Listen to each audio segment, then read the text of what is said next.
Varghese மூலன் pictures மற்றும் tricolour films வழங்கும் மாதவன் நடித்த ஜிடிஎன் உலகெங்கும் ஆகஸ்ட் 7 முதல். மாண்புமிகு உறுப்பினர் தங்கம் தென்னரசு அவர்கள் சுருக்கமா மிக முக்கியமான தீர்மானம், அதனாலதான் உங்களை சுருக்கமா பேசுங்கன்னு சொல்றேன். மிக முக்கியமான தீர்மானத்தை சுருக்கமாக பேச வேண்டியிருக்கிறது.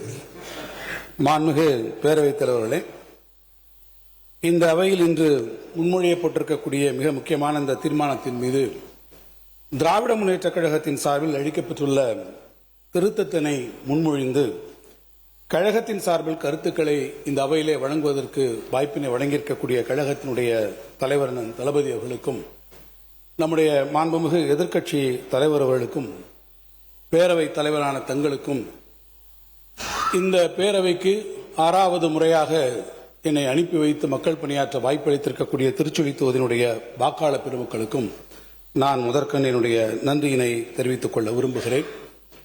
இன்று முத்தமிழறிஞர் கலைஞர் அவர்களுடைய நினைவு நாள். மாநில சுயாட்சி கொள்கைகளுக்காகவும் மாநில உரிமைகளுக்காகவும் தன்னுடைய வாழ்நாளெல்லாம் போராடிய அந்த மகத்தான தலைவர் துயிலும் இடம் நோக்கி நான் தொழுது வணங்குகிறேன். பேரவைத் தலைவர் அவர்களே, அரசின் சார்பாக கொண்டுவரப்பட்டுள்ள இந்த தீர்மானத்தை கழகத்தினுடைய சார்பில் வரவேற்கக்கூடிய அதே வேளையில் மிக முக்கியமானதொரு திருத்தத்தையும் நான் முன்மொழிய கடமைப்பட்டிருக்கிறேன்.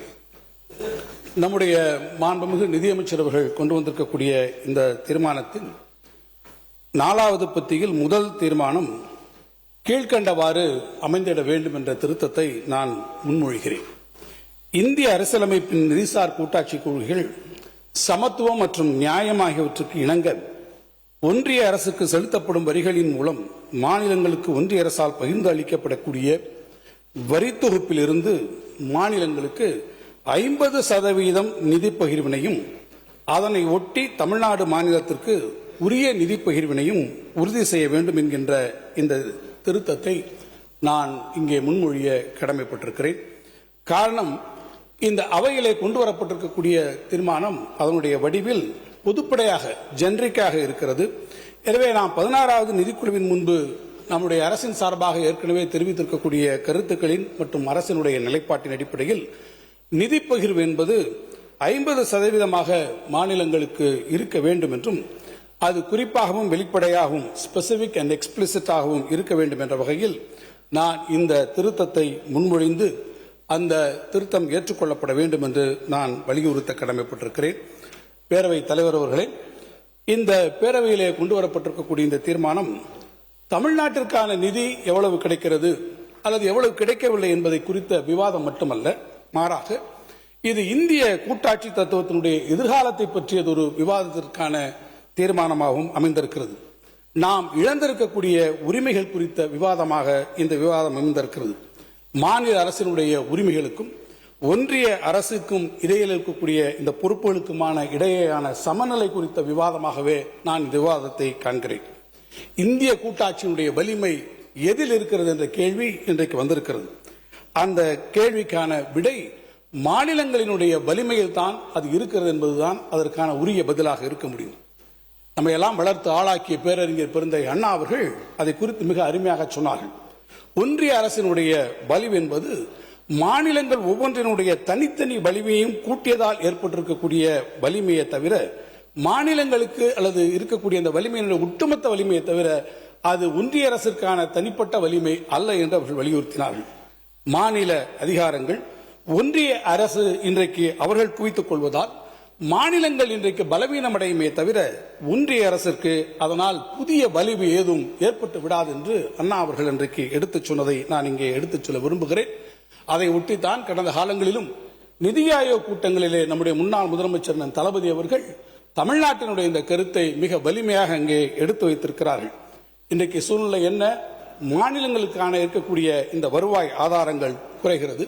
சட்டம் இயற்றப்படக்கூடிய நம்முடைய கடமைகள் இன்றைக்கு கட்டுப்படுத்தப்படுகிறது, நம்முடைய அதிகாரங்கள் கட்டுப்படுத்தப்படுகிறது. அதே வேளையில் என்ன சூழ்நிலை?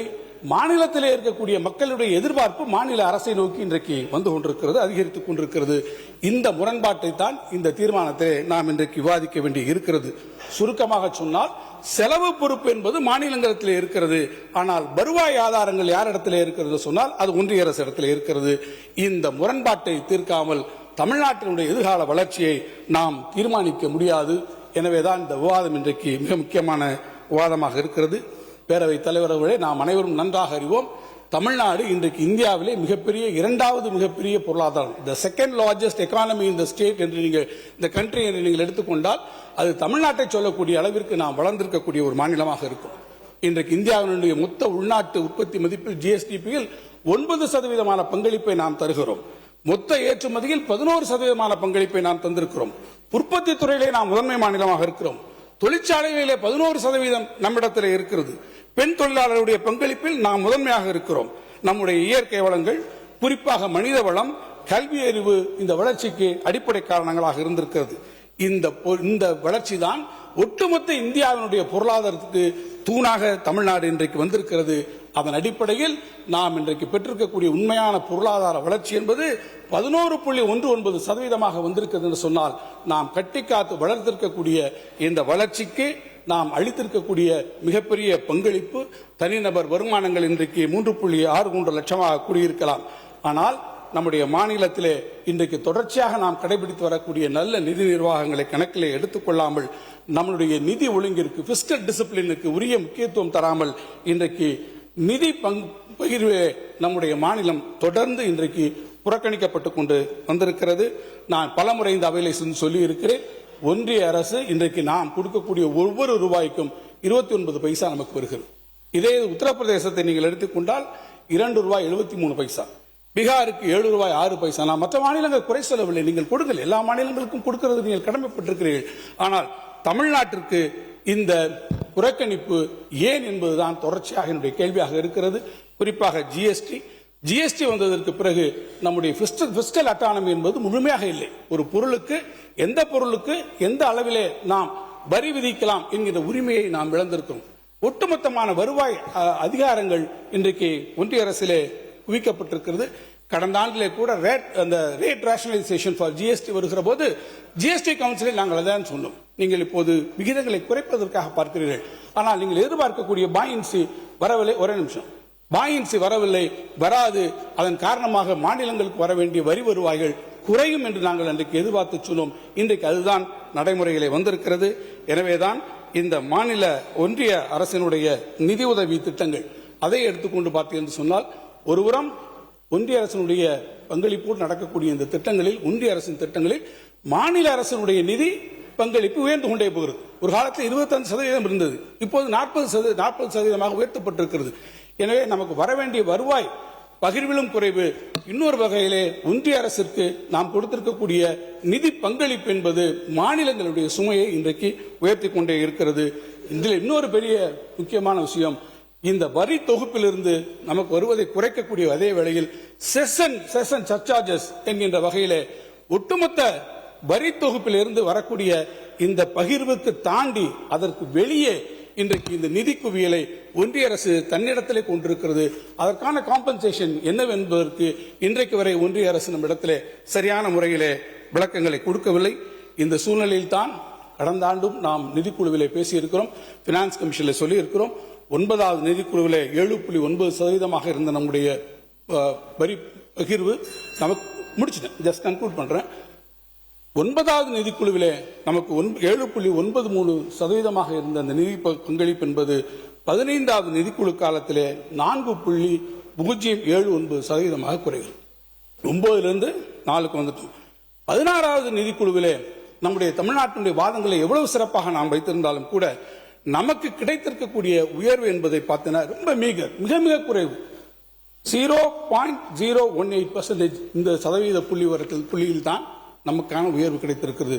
கேரளாவுக்கு அதிகமாக கிடைத்திருக்கிறது, கர்நாடகாவுக்கு அதிகமாக இருக்கிறது, தவறில்லை, அவர்கள் கொடுங்கள். ஆனால் நாம் இன்றைக்கு கிடைத்திருக்கக்கூடிய அளவுகோல்கள், குறிப்பாக நான் சொல்ல வேண்டும் என்று சொன்னால், நம்முடைய நிதி ஒழுங்கு, நம்முடைய வரி வசூல் திறன், நம்முடைய மனிதவள மேம்பாடு, நம்முடைய நகரமயமாக்கக்கூடிய திட்டங்கள், இன்னும் சொல்ல வேண்டாம் நாம் சந்திக்கக்கூடிய ஏஜிங் ப்ராப்ளம், பென்ஷன் போன்று இருக்கக்கூடிய பல்வேறு தமிழ்நாட்டுக்கு என்று பிரத்யேகமாக இருக்கக்கூடிய பிரச்சனைகள், இது எதையுமே இன்றைக்கு நிதிக்குழு கணக்கிலே எடுத்துக்கொள்ள முடியாத ஒரு சூழ்நிலை இருக்கிறது. எனவே இவற்றுக்கெல்லாம் ஒரு நல்ல தீர்வு காணக்கூடிய வகையிலே இந்த தீர்மானத்தை நாம் வரவேற்க வேண்டிய அதே காலகட்டத்தில் 50% இன்றைக்கு மாநிலங்களுக்கு கொடுக்கக்கூடிய அந்த வரி பகிர்வில் 50% அது குறிப்பிடப்பட வேண்டும் என்றால் இத்தனைக்கு பிறகு மீண்டும் 41%தான் அது நிர்ணயிக்கப்பட்டிருக்கிறது. எனவே மாநிலங்களுக்கு இருக்கக்கூடிய அந்த நிதி பகிர்வில் 50% அது குறிப்பிடப்பட வேண்டும். அதில் தமிழ்நாட்டிற்கு உரிய பங்கினை தர வேண்டும் என்கின்ற அந்த திருத்தத்தையும் நான் முன்மொழிந்து இதை உள்ளடக்கி இந்த தீர்மானத்தினுடைய உள்ளார்ந்த கருத்துகளுக்கு திராவிட முன்னேற்ற கழகத்தின் சார்பில் அந்த கருத்துக்களோடு இந்த தீர்மானத்தின் கருத்துக்களோடு ஒன்றிணைந்து அதை வரவேற்று இந்த அளவில் அமைகிறேன். நன்றி, வணக்கம். வர்கீஸ் மூலன் பிக்சர்ஸ் மற்றும் ட்ரைகலர் பிலிம்ஸ் வழங்கும் மாதவன் நடித்த GDN உலகெங்கும் ஆகஸ்ட் 7 முதல்.